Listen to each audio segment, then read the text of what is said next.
Hello, in this video we're going to be looking at the eye as the sense organ. Remember, the sense organ called the eye is part of your peripheral nervous system. So the purpose of this video basically is just to give you a crash course, quick into the parts of the eye and how they function. And basically how they are adapted to performing their great function. So I will start with the outer part of the eye, mainly the external structure of the eye, and then move inwards and see basically what do we have to what we will learn from this. Ne? Good. Let's start with the outer part of the eye. Ne? We have the pupil. The pupil is made by the muscles called the iris. Ne? The iris are these muscles. Usually they are different according to different people. The blue, brown. I've never seen red unless in movies. But yes, so the muscle, that's muscle called the iris basically makes the pupil. So what is the pupil? That opening that lets light into the eye. And then the white part of your eye, basically, which is the majority of it that you can see, will be the sclera. Will be the sclera. This is the white part of your eye. And then we have your eyelids and your eyelashes and your eyebrows as well. Those work in protecting the eye from foreign invaders. So that's a form of natural immunity. You learn this in grade 10. Yes, that's grade 10 life sciences. Now, what we came here to look at is basically the internal structure of the eye. How it particularly function, we'll get there later. Now, what I want to do today is basically explain these different parts of the eye, so that if when we explain the function now in detail, for example, accommodation of light, uh, uh, and so forth, you understand what we are talking about. Now, I like to start it this way. The eye has got main layers. Yeah? The three main layers of the eye basically are your sclera, the white part, ne? And I call it this on purpose. I like to call it the vascular choroid. Not like this, any other one. Ne? I like calling it the vascular choroid so that you don't forget that it's vascular. There's a lot of blood vessels. Good. And then the retina. Obviously, there is the conjunctiva as well, which you learned in grade 10. Remember what is the conjunctiva? If you look at your grade 10 work, you'll find out that is that thin, transparent membrane that protects your eye from foreign invaders. That's for a form of immunity there. Uh, that's your conjunctiva, right? Good. Then let's start. I like to start with that white uh, outer part of your eye. Ne? That white outer part of your eye known as the sclera. Sclera. Now, what will I be looking at? I'm going to be looking at form and function.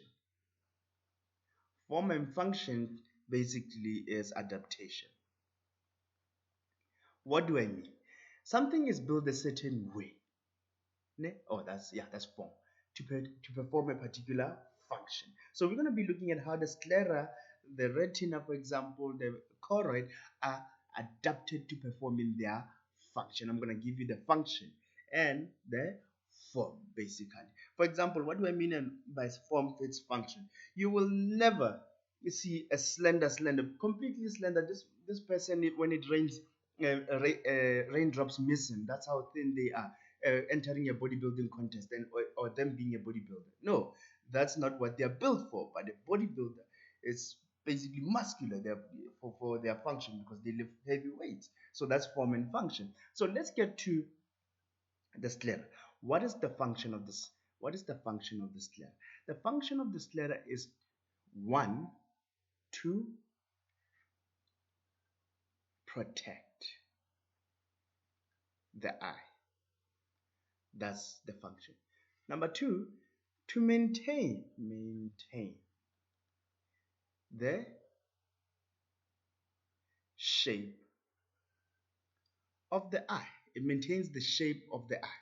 Ne? So it protects the eye, it maintains the shape of the eye. And why is that? How does it do this? How does it do this miraculous job of protecting the eye and maintaining the shape? Because the sclera is tough and inelastic. So it is tough and inelastic. That's four.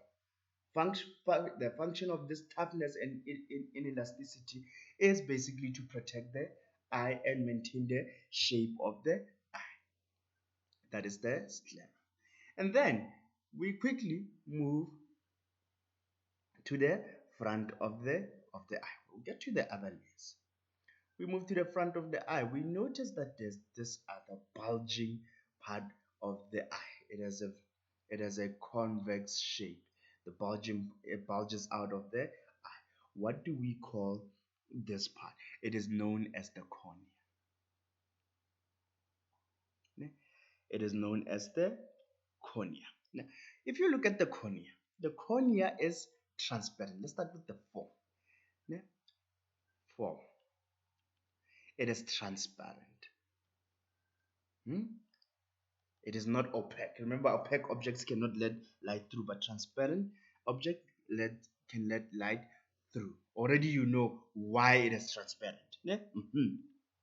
So it's transparent and it's a continuation of the sclera, yeah, at the front of the eye, and its shape is basically bulgy and it's convex. Then the way in which it's transparent, that's function, to allow light to pass, yeah, through. So it is transparent to allow light to pass through. Yeah. Remember I mentioned that its shape is convex. Yeah? It's bulgy and convex. Yeah? Why is it convex? Basically, the function of it being convex is causes this light that goes through it, light to be, well, let's put it like this. It causes the refraction of light. What is refraction? Refraction is bending light. So as human beings, we are avatars. We bend light. We are light benders. So basically, that's the function of it being a convex. So basically, that's it. Incoming light can pass through because it's transparent and it bends. So I would prefer you use the word refracts. The light refracts because of this convex shape. That is your cornea. And then inside the cornea, you will realize that normal. The cornea actually contains what we call the aqueous humor. Aqueous humor. So the aqueous humor basically is just fluid inside the eye, transparent as well. Otherwise, light will not pass through. It is not opaque. But what is opaque? Basically, your sclera. Your sclera is opaque. It does not let light pass through it. So opaque objects don't let light pass through them. Right? Good. Let's remove all of this junk and move on to the next part. So far we've looked at the cornea, we've looked at the aqueous humor, we've looked at the sclera. But inside our eye now, let's go deeper now. Let's go deep. Remember we labeled this part over here. Let's not use this one. We labeled this part over here as the iris of the eye. We labeled as the iris. So what is this iris and what is its main function? Now, if we look at the iris is the colored, so it has different colors based on well, different people basically. It is that colored portion of the eye. Ne? It's the colored portion of the eye with an opening. Ne? It has an opening. What is that opening called? That opening is called the pupil. That is the iris. In the center of the iris, it is called the pupil. Ne? Good. So the iris basically contains two types of muscles that control the size of the pupil. So first is the colorful part of the eye. It has an opening called the pupil. Then it has two types of muscles. Remember, the iris is basically made up of two types of muscles that control the size of the pupil. The size of the pupil. Remember that pupil is basically this part over here.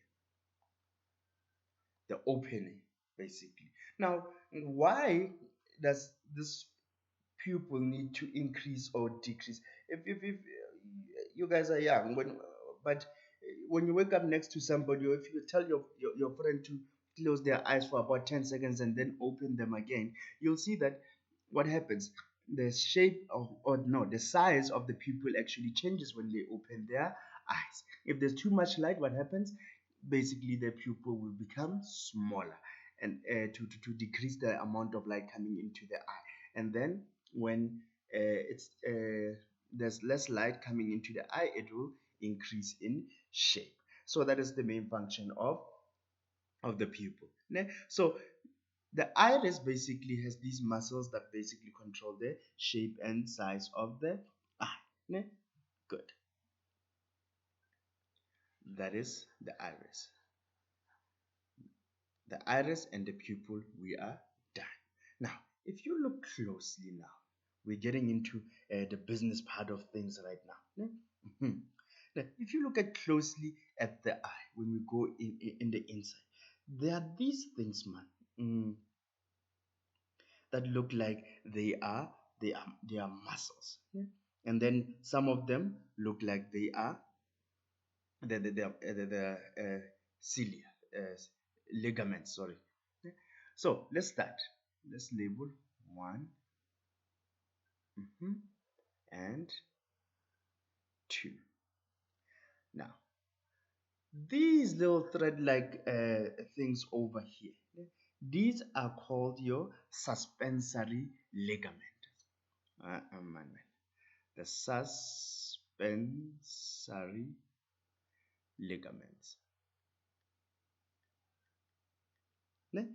Ligaments that are attached to the ciliary body. What is the ciliary body? So the ciliary body contains ciliary muscles, and it is the thickened part of the anterior of the choroid, which is another layer we will get to. So ciliary muscles,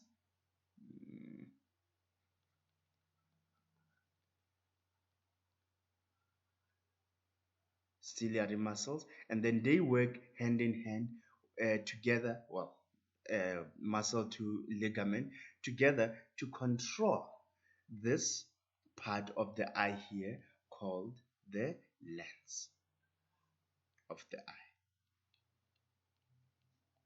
The lens of the eye. Remember, I said which part refracts light? It is the cornea, the first part.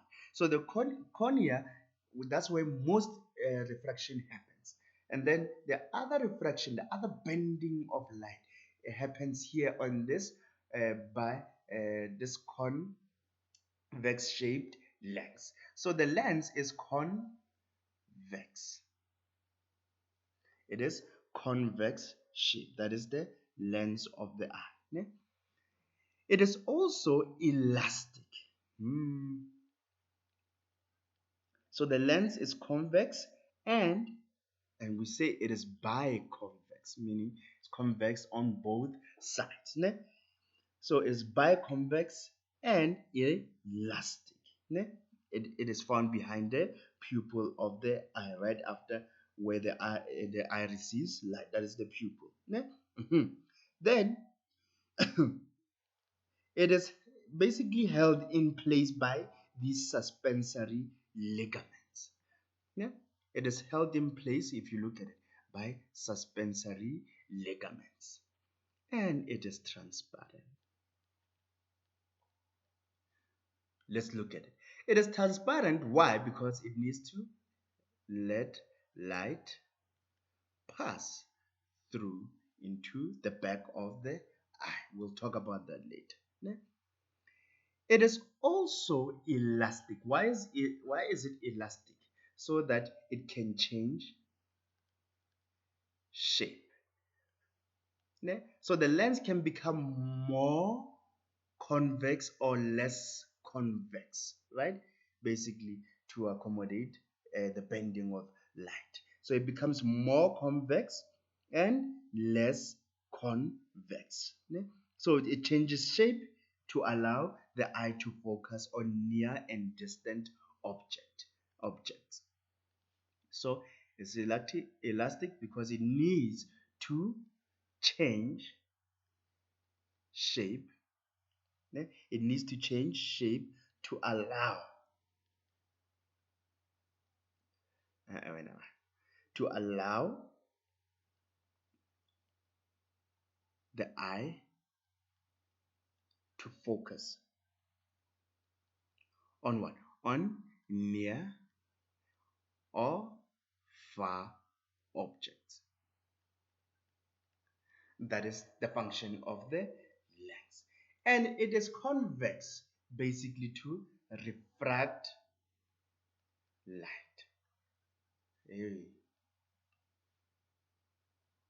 It is convex to refract all of this light. So that is basically your lens. So that's why I said suspensory ligaments and the ciliary muscles work hand in hand. They are to basically change the shape. So basically your ligaments will pull your lens, and then it becomes less convex, né? To allow a different focus, and then they'll slacken basically to, and then it will become, the lens becomes more convex, changing the shape to focus on an object. So that is the function of the lens, together with the ciliary muscles and suspensory ligaments. We're going deeper now. Getting into the business end of things. Right. We know all of most of these now. Let's go in. Now, once you get into the eye, we find that there's another fluid as well, still transparent fluid, called the vitreous humor. Ne? Then, from the vitreous humor, the vitreous humor basically just keeps works hand in hand to keep the shape of the eye. Ne? Then we come to the other layers of the eye. Remember we did the sclera? The sclera. Just wanna, this is the sclera. Then I said there's another layer that is very important, in which we call the choroid. The choroid. The vascular choroid. So what is the vascular choroid, and why is it so important?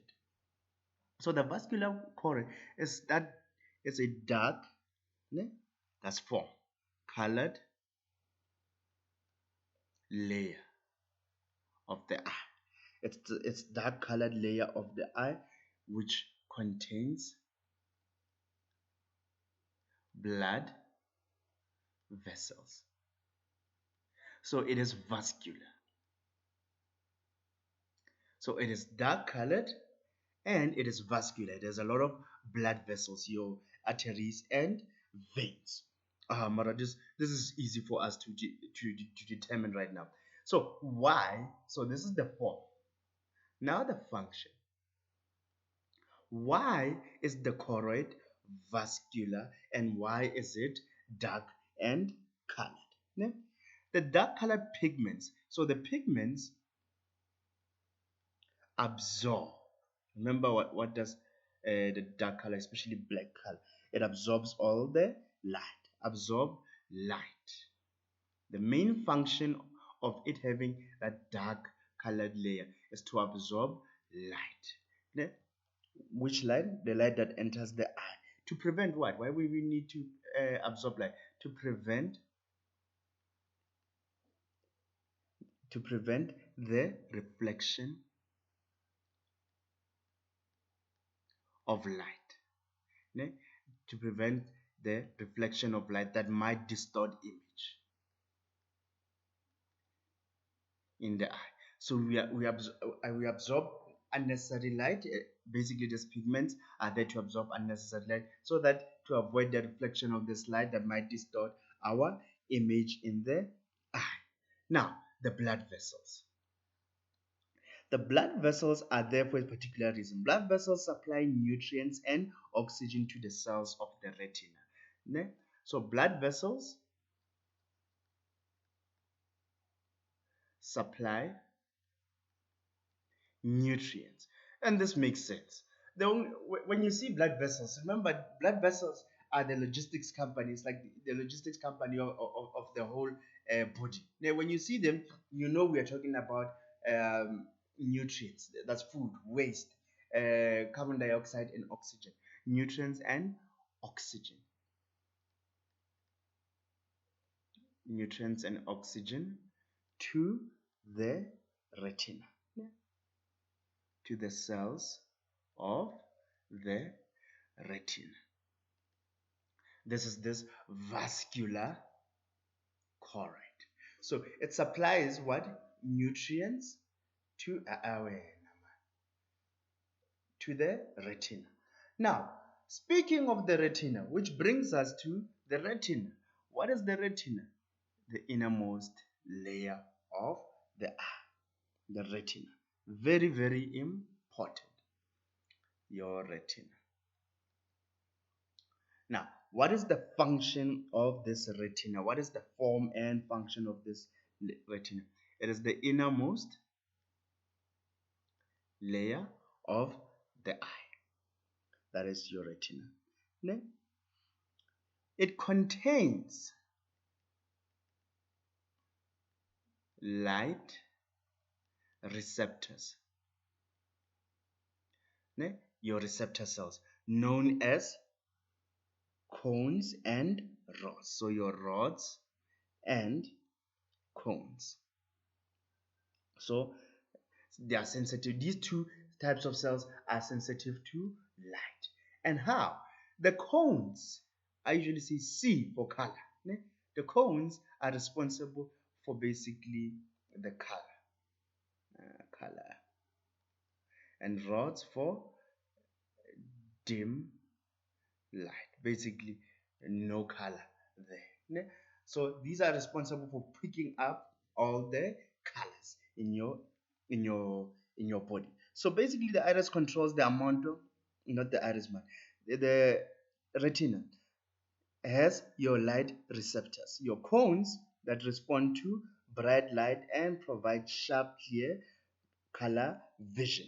So these cones, they are the ones that provide sharp, clear vision. A sharp and clear vision. Your rods, however, they respond to low intensity light, your dim light. Basically they provide night vision as well as peripheral vision. So your rods are for peripheral vision and night vision. So this is the function of the receptors found on the retina. The retina is very important. Now, the retina now has got two spots. I usually see there are two spots, and I'm gonna leave. Great. The first spot right over here at the back. There's a reason why I put a yellow highlighter there. It's because that spot is known. Let's use another one. That spot is known as the yellow spot. Let's remove this. It's known as the yellow spot. Some people they call it the fovea centralis, but it's the yellow spot. Nobody will punish you for saying the yellow spot. Now, the yellow spot is concentrated with what? It's concentrated with cones, those light receptors. So what is the yellow spot? It is basically a small indentation. So a small dent basically on the retina there. That's what it means, indentation at the back of the eye. Basically on the retina. It contains most of the cones. Why? Why does it do that? Because it's basically an area of the clearest vision on your eye. So the clearest vision on your eye is formed there by the yellow spot. Why? Because it contains most of the cones, which are responsible for responding to bright light. And that makes perfect sense to me. Then the last spot, I said we have two spots that we need to look at, is this one over here. That spot is very important. Why? There nothing happens, Shem. Kubi. It's bad. Well, something does happen, but I wouldn't say nothing happens. But in terms of images receptors being there, there's nothing. So what this is called the blind spot. And there's a reason why it is called the blind spot. Now, this is the small area on the retina below the yellow spot. It contains no rods or no cones. It has no receptor or light receptor cells. Why? Because that's where basically that's where that's an attachment point of blood vessels. That's an attachment point. That's where your blood vessels enter the eye. Basically, if we want to summarize this, basically your blind spot is where the optic nerve enters the eye. Think about it. Where the optic nerve enters the eye, it disturbs this whole configuration of the retina now. Now at that point there's no cones and there's no rods. So there's no rods and cones. Okay? So there's no rods and cones, hence there's no vision there. No vision can ever be formed. Okay? Good. That is basically that. Okay? Good. So that's basically your two spots of the retina. So the retina is very important. First of all, it's the innermost layer of the eye, and then it contains your light receptors known as rods and cones. And the rods basically are responsible for responding to dim light, and then they give you peripheral and night vision. The cones basically for responding to bright light, basically color, and then they give you a sharp, clear vision. So that's that. And then we have an indentation, a dent on the back of the eye where the retina is. That is basically where you have your clearest vision, and it's called the yellow spot or fovea centralis. And then where the optic nerve basically enters the eye, that's basically where your blind spot is, because it has no rods and cones. That means there's no vision whatsoever being formed. And then you can see right over here, This is where the optic nerve, this is the optic nerve. Now let's go down here and quickly discuss the optic nerve. So the optic nerve is basically your blood, your a nerve basically that basically is going to carry all of this information from the retina to the brain. It transmits all of this information, these electrical impulses that are from the light stimulus to the brain for further processing.